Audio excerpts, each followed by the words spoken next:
안녕하세요. 벌써 10월의 끝자락을 달려가고 있네요. 곧 있으면 애들한테는 즐거울 할로윈도 다가오고 크리스마스도 다가오는데 저는 하나도 즐겁지가 않습니다. 어른이라서 연휴에 묻어져서 그런 것도 있겠지만 연휴만 되면 나가야 하는 돈들이 생기다 보니 언제부턴가 거리낌이 생기기 시작했죠. 가난한 시댁을 둔 분들이라면 돈 나갈 일들만 투성인 저의 마음을 누구보다 잘 알아주실 거라 생각해요. 저희 남편 그러니까 저랑 4년이 넘도록 살고 있는 이 남자는 이남 일녀중 장남입니다. 부지런하고 책임감이 강한 것이 몸에 배어있는 사람이라서 배우자 그리고 내 아이의 아빠로는 참 손색이 없는 사람이에요. 그건 누구보다 제가 장담합니다. 하지만 한편으로는 늘 남편 보기가 미안하고 딱했어요. 남편을 볼 때면 시부모님, 특히 시어머니가 자동으로 떠오르곤 했거든요.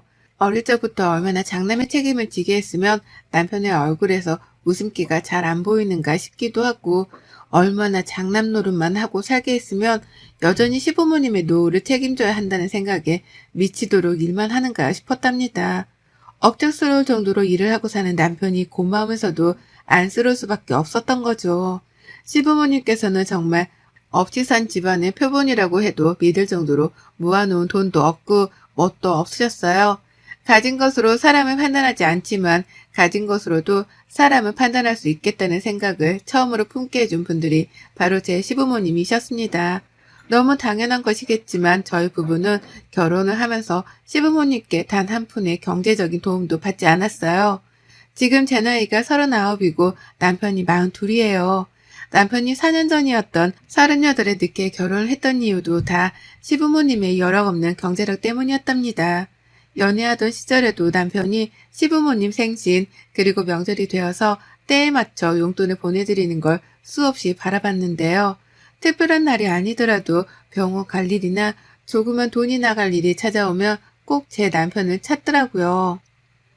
장남이라는 이유만으로 남편에게만 경제적 도움을 쭉 요청하셨던 겁니다. 그러니 도련님이나 아가씨는 옆에서 큰오빠를 도와줄 법도 한데 그저 모르는 척 지갑을 닫은 채 소식이 깜깜 무소식이 되었어요. 그러는 와중에 시부모님은 역시 장남이라며 더더욱 제 남편을 찾기 시작하셨고 그러니 남편은 더더욱 부모님을 책임지는 게 자신뿐이라 생각에 시부모님을 감싸고 돌았죠. 물론 남편도 이런 자신의 처지를 좋아라 한 적은 한 번도 없었답니다. 오히려 용돈을 보내면서도 제 앞에서는 쉬지도 않고 한숨을 쉬었어요. 이렇게 사는 게 맞는 건지, 이렇게 더 살다간 그 끝이 어떨지 하나도 알 수 없어서 무섭다고 말이죠. 아직 나이를 먹어봤자 40대 초반인데 그런 남편이 평생을 돈 걱정에 부모님 뒷바라지 걱정만 하며 사는 게 참 딱했습니다. 연민을 가지고 결혼을 한 건 아니었지만 제가 남편의 옆에서 힘이 되어주고 싶었던 마음이 컸어요. 결혼을 하게 된다면 내가 할 수 있는 선에서 남편의 스트레스를 조금은 덜어주고도 싶었고요. 그래서 저는 결혼을 하고서도 쭉 직장을 그만두지 않을 생각으로 열심히 다녔고 남편을 대신해 생활비를 더 철저하게 관리해가면서 어떻게든 모아지는 돈이 더 많아지도록 만들려 노력했어요. 그리고 그중 하나 제가 결혼하고 나서 한 일 중 가장 큰일이었던 시부모님과의 협상도 결혼 초에 끝냈죠. 남편은 시부모님이 가만히 있지 않을 테니 조심하라며 저를 말리기만 했으나 전 꼭 해결하자 했습니다.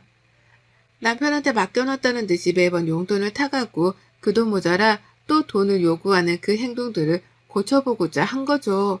이제 막 결혼을 해서 새가족으로 들어온 제가 주제넘게 돈을 가지고 시부모님이랑 단판을 짓는 것 같아 보이는 게 두려웠어요. 하지만 제가 해야만 하는 일이라고 생각했습니다. 이제 남편은 저랑 가정을 꾸렸고 저희는 곧 아이를 낳아 키울 계획도 있었으니까요. 독립된 가정이 되었으니 그에 합당하게 시부모님의 태도도 바뀌어야 한다고 생각을 한 거였답니다. 그리고 협상은 꽤나 성공적이었어요.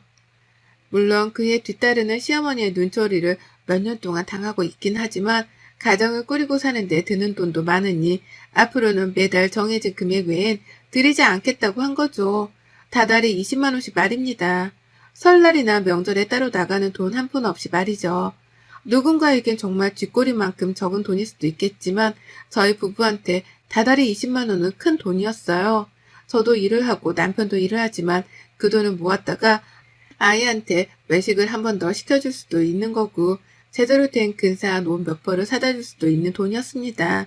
지금부터 그 돈을 모아도 나중에 아이 대학 등록금을 쓰는 데에 보탤 수 있는 돈이었는데 저희 부부는 그 돈을 시부모님께 용돈으로 드리길 택한 것이었습니다.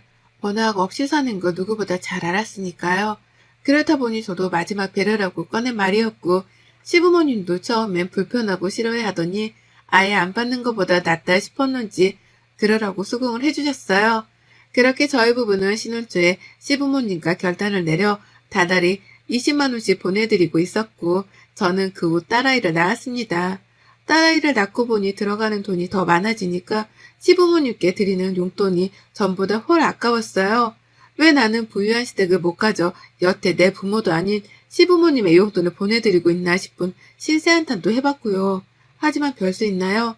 남편이 끝까지 장남 노릇은 해야 한다고 말을 하고 도련님이랑 아가씨는 소식 한 번 없으니 인간적인 도리라도 지키며 시부모님은 챙길 수밖에요. 전 딱 이런 심정으로 더 이상의 애정이나 존경 따위도 가지지 못한 채 시부모님을 대했습니다. 하지만 시어머니의 요구는 한 번씩 잊을만 하면 터져나왔어요.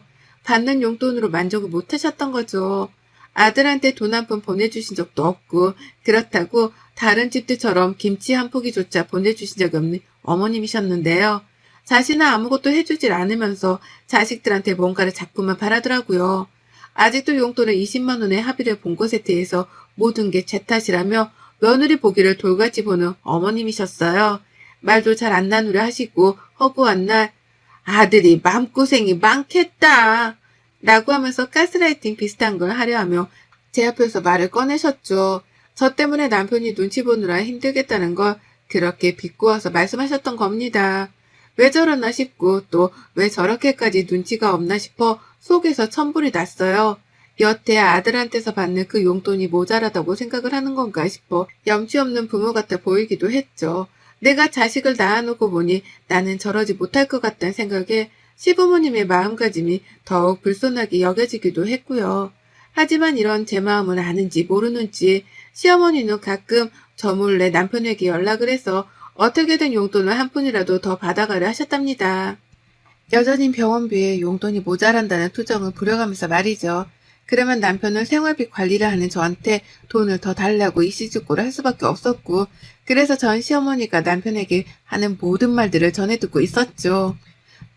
처음엔 무시도 했지만 결국 아껴서 달라며 돈을 더 보내드린 적도 있긴 했습니다.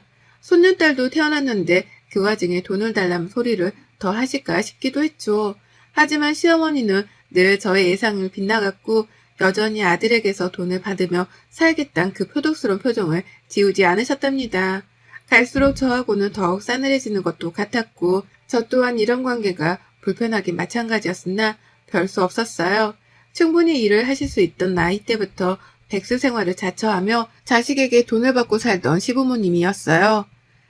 그런데 그런 분들한테 제가 변한 모습을 볼 수 있겠다고 희망을 가지는 것 자체가 고문과도 다름이 없었던 거죠.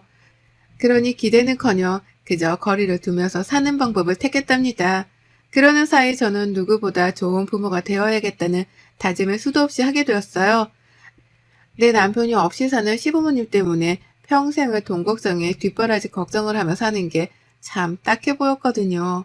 여전히 식당이라도 나가며 푼 돈을 용돈으로 벌어다 사는 저희 부모님하고는 참 비교가 되기도 했고요. 부모가 얼마나 독립된 채로 사는지 아닌지에 대해 자식의 노년이 달라질 수도 있겠다는 걸 뼈저리게 배웠답니다. 다른 사람도 아닌 내 남편과 내 시부모님을 보면서 말이죠. 그래서 돈 쓰는 게 더 힘들어졌어요.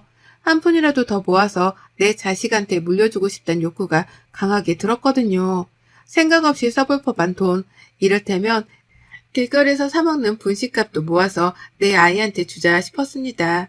시부모님 노년을 챙기며 살다가는 평생 전세살이를 벗어나지도 못할 것 같은데 나중을 대비해서라도 내 아이한테 쓸 수 있는 종잣돈을 꼭 만들어 놓자 싶었던 거죠.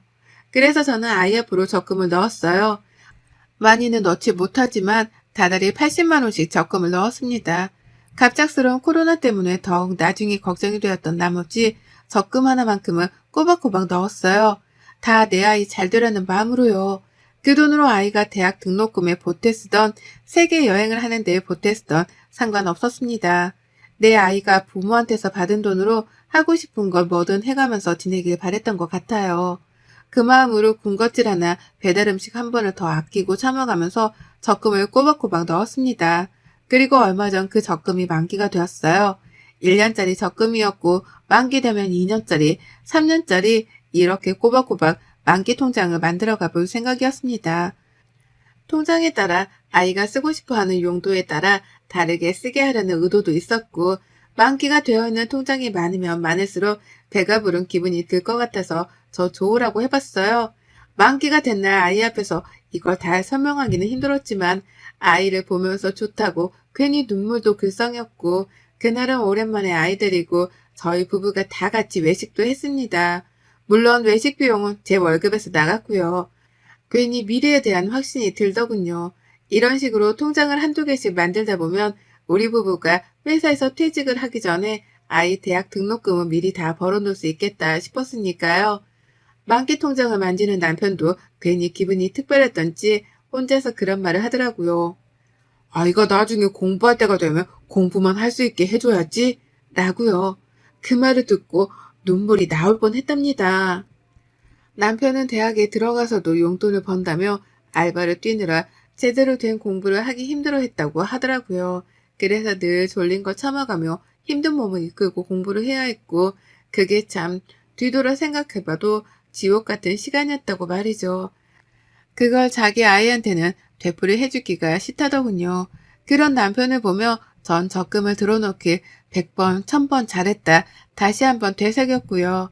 그렇게 저희 부부는 아이를 위한 부모 노릇을 뭔가 하나 제대로 한 것 같다는 뿌듯한 기분이 든 채로 그날 외식을 즐겼고, 남편은 술에도 한껏 취했었답니다. 기분 좋다고 말이죠. 그렇게 집에 와서는 한동안 오래간만에 살맛이 난다는 생각을 가지며 살았습니다. 자식이 생기니 삶에 의욕이 생긴다는 게 이런 기분인가 싶었죠. 근데요, 시어머니의 전화 한 통을 받던 그 순간부터 저는 다시 살맛을 잃었고 흥미도 잃었죠. 어머님이 아이를 데리고 집으로 와보라는 거예요. 남편을 빼놓고 말이죠.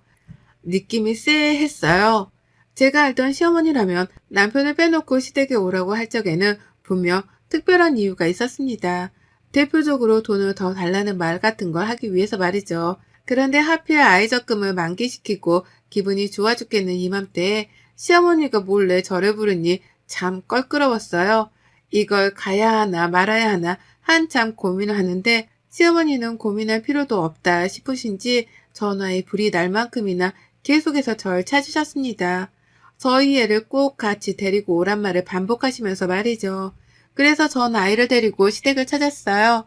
물론 가기 직전에 남편한테는 미리 카톡도 해놨죠. 어머님이 당신 빼놓고 아이랑 둘만 오라고 하시는 게 이상하지만 일단 가본다면서 말이죠. 남편은 일이 바쁜지 퇴근 시간을 넘기고도 답이 없었지만 저는 일단 더 늦지 않기 위해 아이를 데리고 시댁을 찾았어요.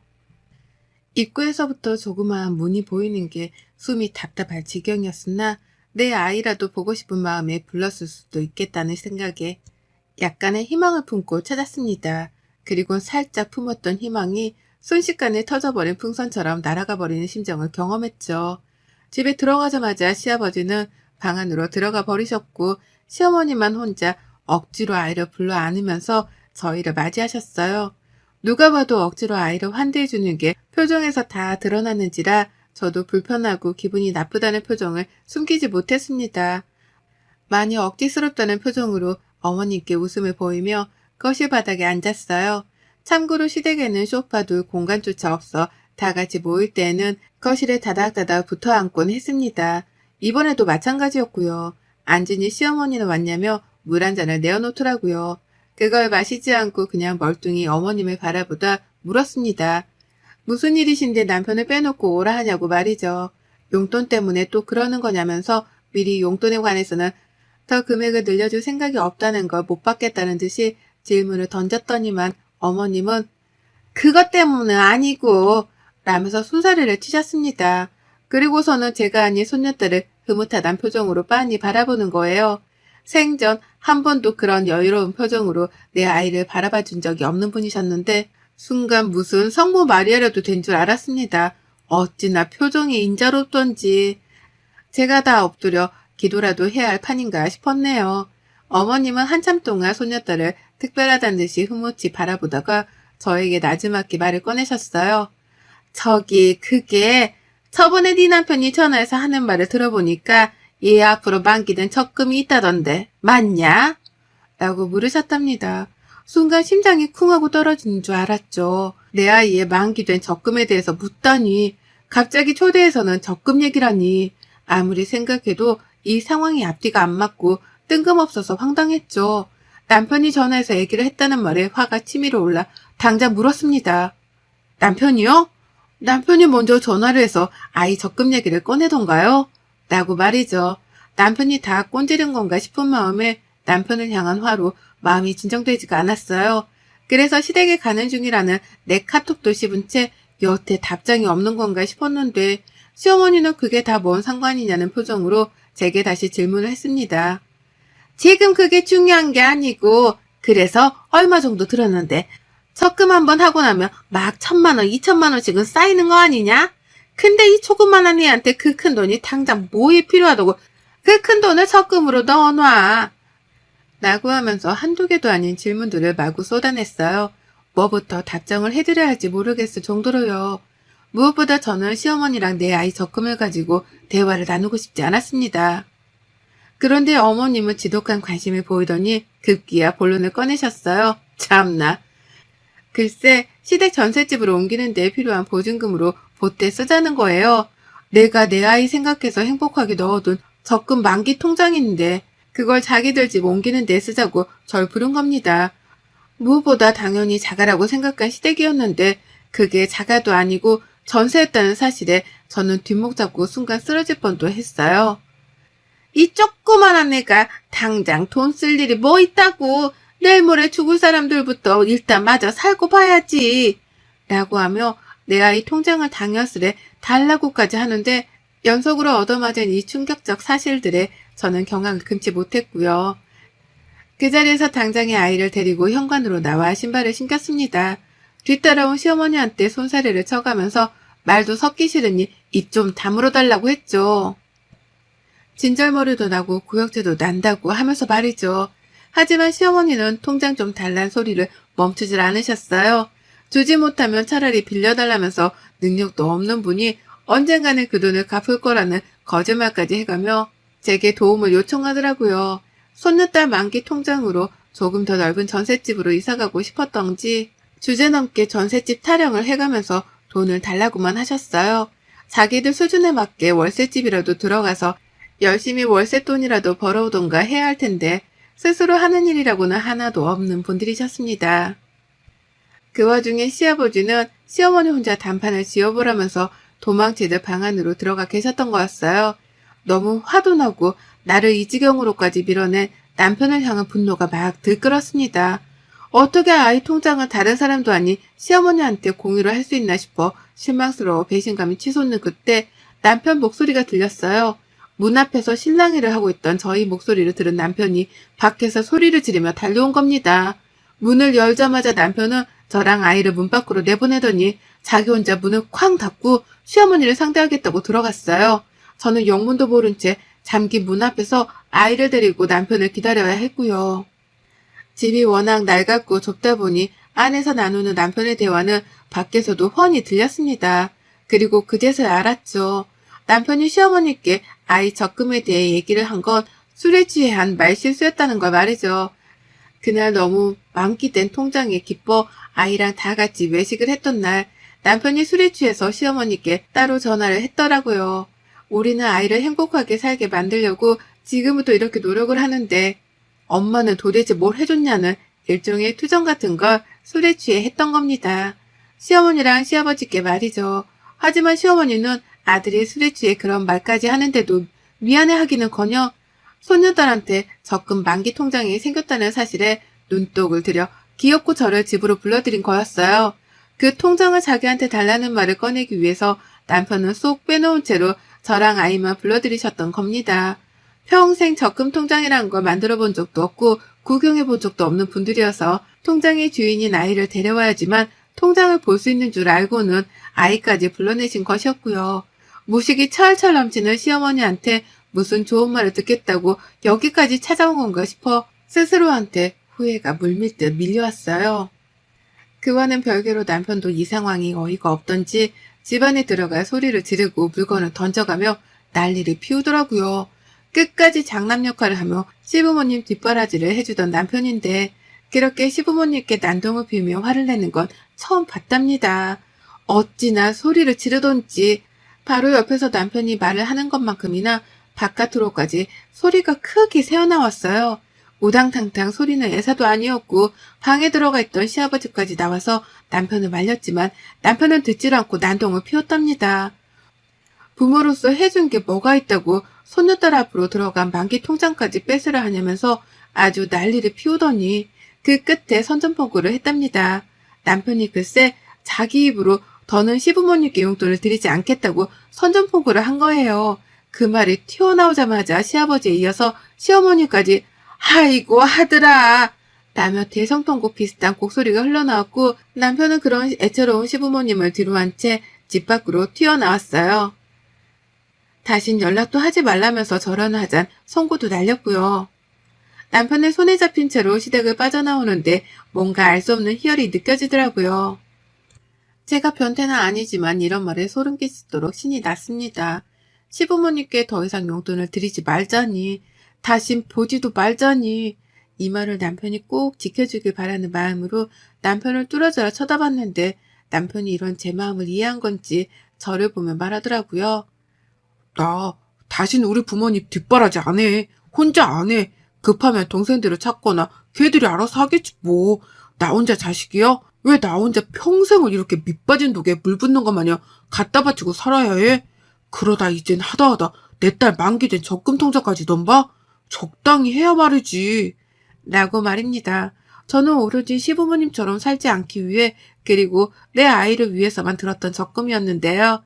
이 적금 하나가 만기가 됨으로써 시부모님께는 더 이상 용돈을 드리지 않고 연락도 하지 않아도 될 건덕지가 만들어지게 되었답니다. 남편 몰래 저랑 제 아이를 집으로 불렀다는 사실에 여전히 격분한 남편은 그날 후로 시부모님 연락처까지 죄다 핸드폰에서 지워버렸고요. 남편의 행동에 덩달아 저까지도 시부모님을 미련 없이 차단을 누르고 연을 끊기로 했네요. 하긴 내 아이의 적금까지도 탐을 내는 사람인데 뭔들 더 요구를 하지 않을까 싶어 겁이 나기도 하던 중이었습니다. 그런데 남편의 결단력 있는 행동 덕분에 그런 사람들하고는 거리를 두고 살 수 있게 되었고 전 이 기회를 발판 삼아 더 이상 시부모님께는 금전적 도움을 드리지 않기로 했어요.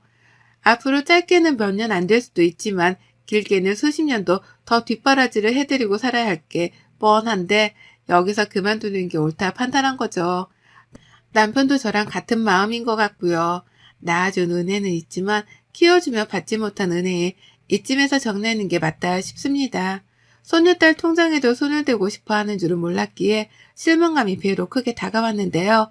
이제부터 용돈을 안 주게 되었으니 그걸로 복수 혹은 필요로 하는 가르침을 드렸다고 생각해요. 그걸 증명하듯이 시부모님도 번갈아가며 저희 집을 찾아와 제 마음을 돌리려고 하는데 전혀요. 전 절대 무슨 일이 있어도 시부모님께 마음을 돌려 잘해드릴 생각이 없답니다.